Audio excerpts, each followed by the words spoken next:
Hello and welcome to Hare Investigations. I'm your host, Anna Rucco. The Strange Conundrum of the Strangeman's Cabin. Strangeman Series Part 8, God or the Devil? In this episode of the Strangeman series, we'll be taking a look at the theory that the Strangeman is either God or the Devil. So let's take a look at the Strangeman's attributes and get started. Only seen once in a mirror in 1899, but is visible throughout the game in 1911. Is unaffected by physical objects such as bullets. Has paintings for locations John will be visiting in the future. Has newspapers on the walls of the cabin that haven't been written yet. Has sayings written on the walls that tell of future events he is not present for. Has a collection of items that all point to life, death, and warnings. Has a dead alligator in a cage with a trap door into the house. Appears to have people in service to him by some means. Lives in a cabin that used to belong to a serial killer. Able to make deals with people that seem to affect the real world. Offers John situations with opposing moral options to choose from. Keeps a constant watch on Arthur, John's honor, and morality. Knows what people are involved in and doing without being present.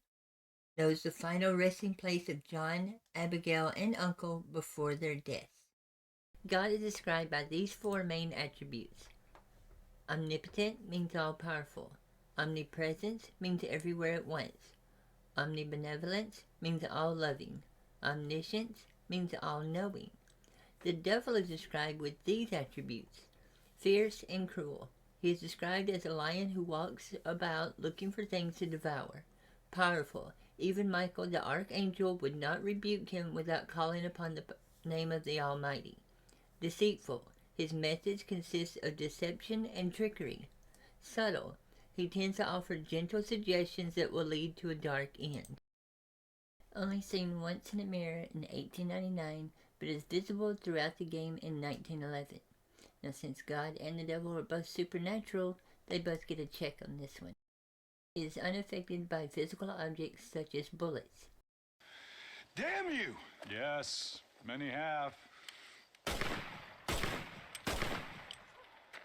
Again, God and devil are supernatural, so they both get a check. Able to make deals with people that seem to affect the real world. So, not sure you pass through Armadillo at all. Place like hell on earth these days. I mean, when you see it, it really feels like something biblical. And I ain't a religious man. Now, this could apply to both God and the devil, because in the instance of God, we have the 10 plagues of Egypt, and in the instance of the devil, we do have this deal such as the one that he made with Faust and other stories. As paintings for locations John will be visiting in the future.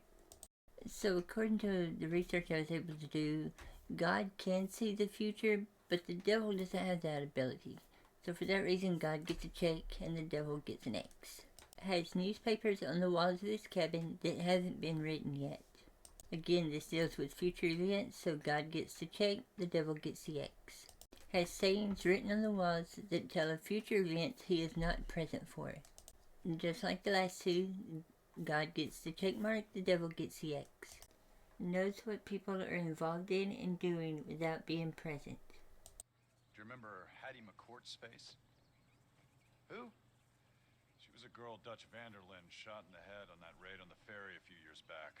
Same one you got shot on. A friend of mine was drunk as a skunk on the ship's landing. I think he's gonna be unfaithful to his dear wife. With God being all-knowing, of course he would get a check, and the devil does have several different entities in service that could be informing him of what's going on, so I'd give him a check also. As the final resting place of John, Abigail, and Uncle before their deaths. See you around, cowboy. Now, God would know where their final resting place is, but I don't believe the devil would, so God gets a check and the devil gets the X. A collection of items that all point to life, death, and mourning. Since this collection is all physical items, very easily God or the devil, either one could have that collection, so therefore I gave God and the devil both checks. A dead alligator in a cage with a trapdoor into the house. Now, I feel that God wouldn't be in a house that has a dead animal under it, so for that reason he gets the eggs, but I'm pretty sure the devil wouldn't mind too much, so he gets a check. Lives in a cabin that used to belong to a serial killer. Now, I'm pretty sure God wouldn't want to be associated with a serial killer, so therefore he gets the eggs, but the devil probably wouldn't mind again, so he gets a check. Offers John situations with moral opposing options to choose from. I think he's going to be unfaithful to his dear wife. Why don't you head over there and see if you can advise him how best to proceed? By offering two different solutions to a problem, one being good, one being evil, that would be considered temptation, and I don't feel that God would be doing that, so he gets the eggs. However, the devil is known for tempting, so that does fit right up his alley, so he gets the check. Keeps a constant watch on Arthur and John's honor and morality. God and the devil both would be concerned about which side of honor or morality John and Arthur are going from, so they both get a check on this one. Appears to have people in service to him by some means. Well, God does have angels in service to him, and the devil does have demons in service to him, so therefore they both could be having these extra parties, keep watch on people and inform them of what's going on, so they both get a check. Now, keep in mind, I did use just a basic list of attributes for God and the devil, and depending on your specific beliefs or what you follow, that list can be different. So, this is not a definitive list, but based on the basic attributes that I used, this was the outcome that I came up with.